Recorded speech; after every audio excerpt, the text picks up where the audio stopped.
Question number 41 ये दिया गया है कि 60% of cost price is equal to 50% of selling price.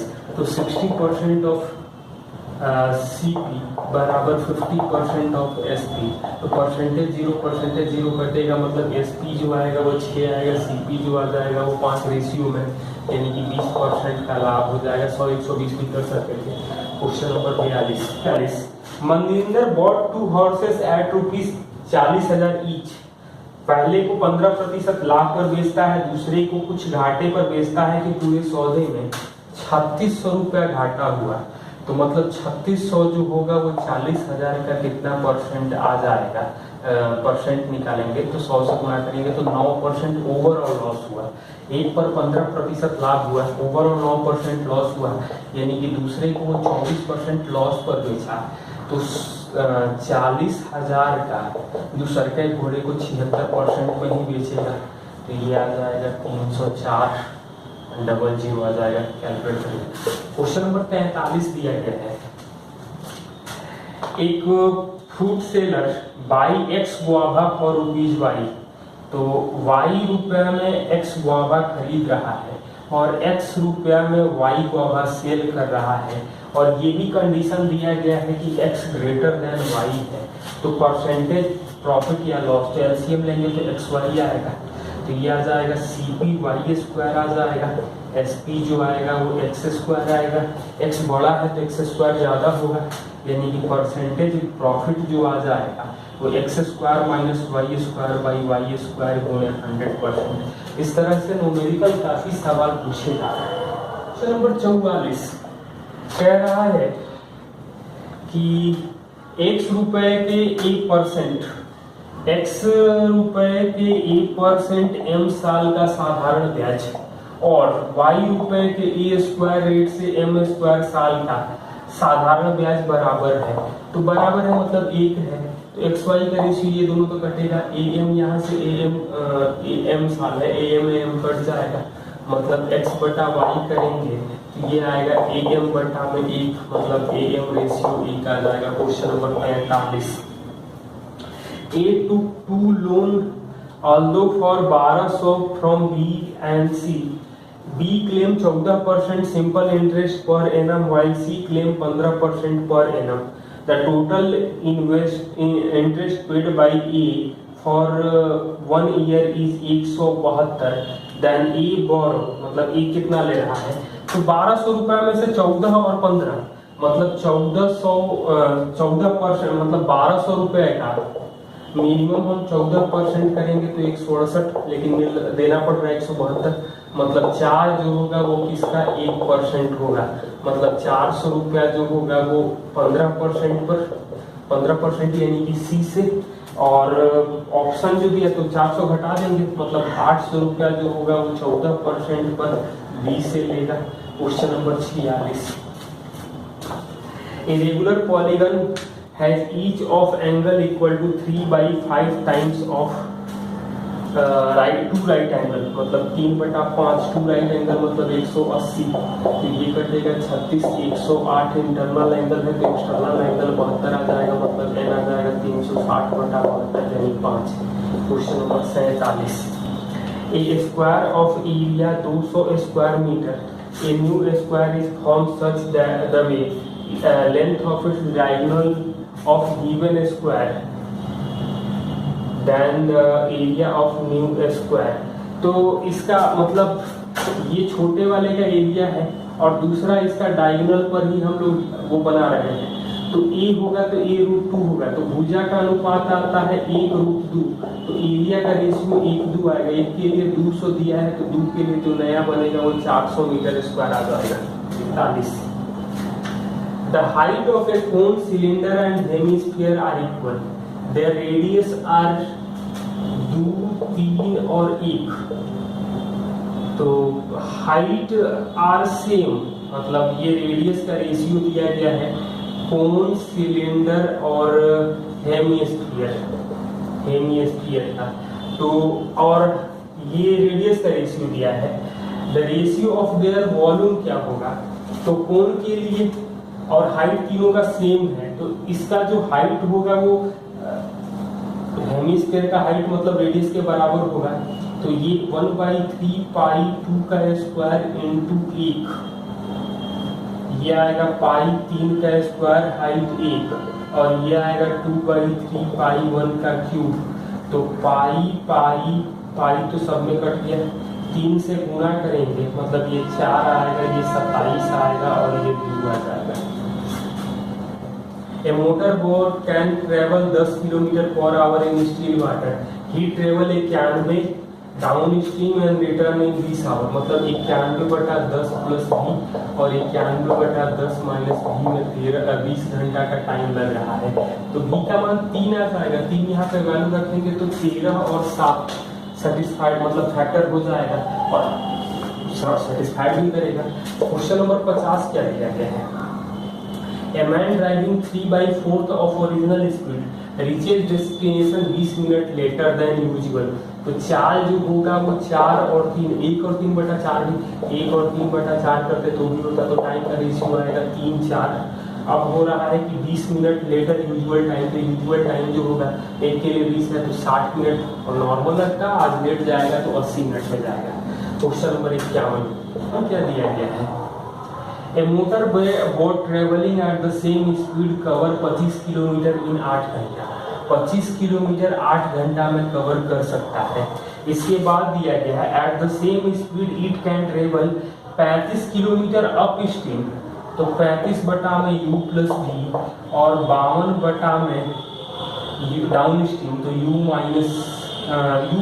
Minus B ये होगा, ये u प्लस बी होगा 11 घंटे में। तो स्पीड ऑफ स्ट्रीम क्या मिलेगा? तो 8 घंटा में 25 किलोमीटर कहाँ जा रहा है ये तो हमें चर्चा नहीं कर रहा है कि डाउन स्ट्रीम जा रहा है कि अप स्ट्रीम जा रहा है, ये स्थिर जल में इसकी चाल दिया गया है। तो हमें यही लैंग्वेज क्लियर नहीं कर रहा है, अदरवाइज कुछ एक भी मालूम होता, यूँ मालूम हो जाता तो हम वैल्यू पुट करके भी निकाल सकते थे। ये डाटा जो है वो सफिशिएंट नहीं है। If sum of money is placed at the compound interest compounded annually double itself in 5 साल, the same amount will be 8 times of itself। तो 1 से 2 होगा, 2 से 4 होगा, 4 से 8 होगा, हर बार 5-5 साल लग रहा है। इसका मतलब है कि 8 साल 8 गुना होने में लगेगा हमें 15 साल। अगला क्वेश्चन दिया गया है क्वेश्चन नंबर 53।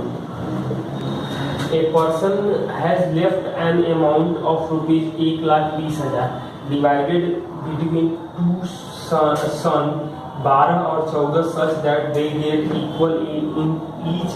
18 साल होने पर 5% के रेट से, तो 5% सिंपल इंटरेस्ट है, तो 14 साल वाला है और 12 साल वाला है, तो इसको 4 साल लगेगा, 18 होने में इसको 6 साल लगेगा, मतलब कि 20 मतलब P1 का 120% और P2 का 130%, तो P1 बाई P2 करेंगे तो 13-12 का रेशियो आएगा। टोटल धन दिया गया है 1,20,000, मतलब 25 के लिए आ रहा है 1,20,000, मतलब 1 के लिए आ जाएगा यहाँ से तो 4800 आएगा।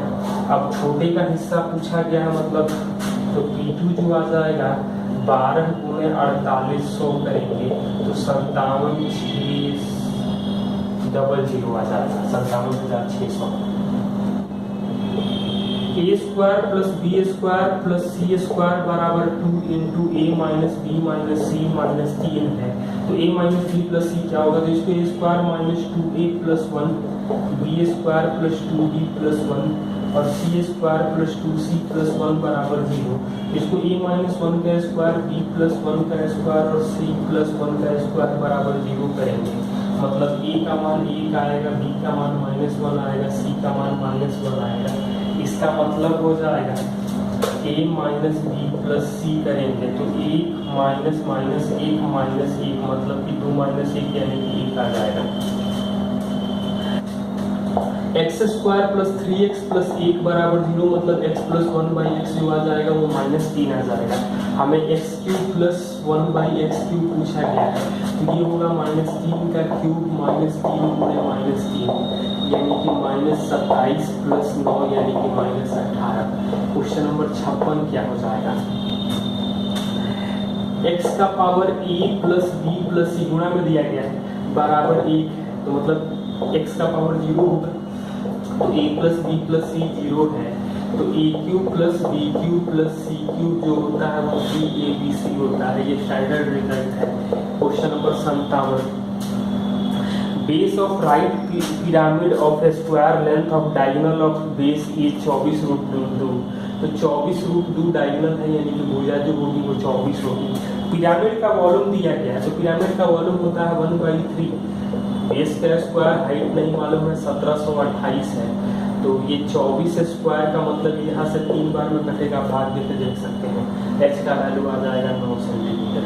Question number 58, the height of right circular cone and the radius of circular base are respectively 9 and 3। तो हाइट दिया गया है 9 और रेडियस दिया गया है 3 of cone. The cone is cut by plane two parts. The volume of frustum of lower part is the cone is 44. The radius of upper surface is frustum taking by। तो ये volume दिया गया है, तो कोन का जो volume होता है, फ्रस्टम जो होता है, तो ये ऐसे है, तो इसका मतलब जो आ जाएगा रेडियस 3 दिया गया है, तो ये 3 है, यहाँ का रेडियस नहीं मालूम है।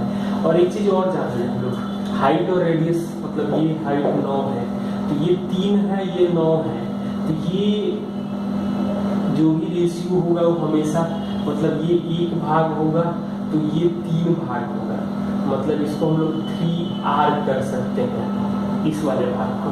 तो जो हाइट मिलेगा वो 9 - 3r आ जाएगा, तो πh/3 मतलब 22/7 h आ जाएगा हमें 9 - 3r/3 इंटू 9 + r² + 3r बराबर 44। यहाँ से कटेगा ये 2 बार में, 3 से ये कट जाएगा, मतलब 3 - r इंटू 9 + r² + 3r आ रहा है हमें 14, 3 कट जाएगा, तो मतलब 27 - r³ आएगा 14, तो r का वैल्यू आएगा 3√13।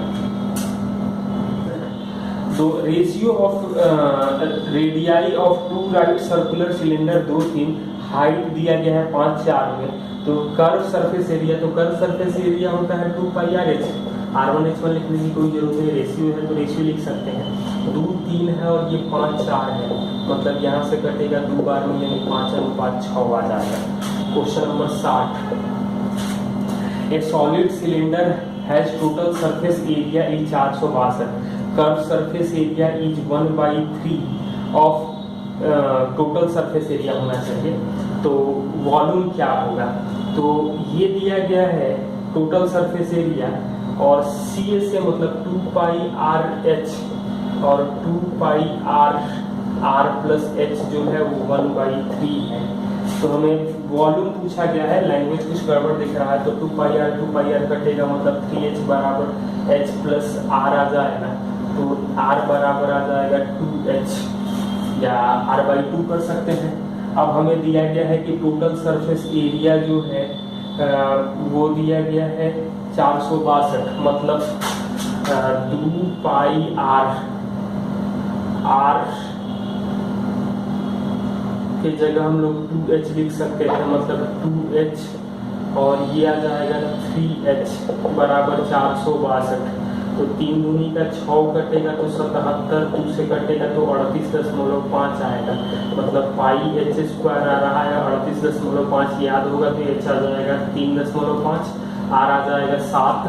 अब वॉल्यूम हमें निकालना है, तो वॉल्यूम होता क्या है, तो πr²h, मतलब ये तो 7 है तो 154 गुणे 7/2, मतलब 77 गुणे 7 करेंगे तो 539 सेंटीमीटर क्यूब आ जाएगा।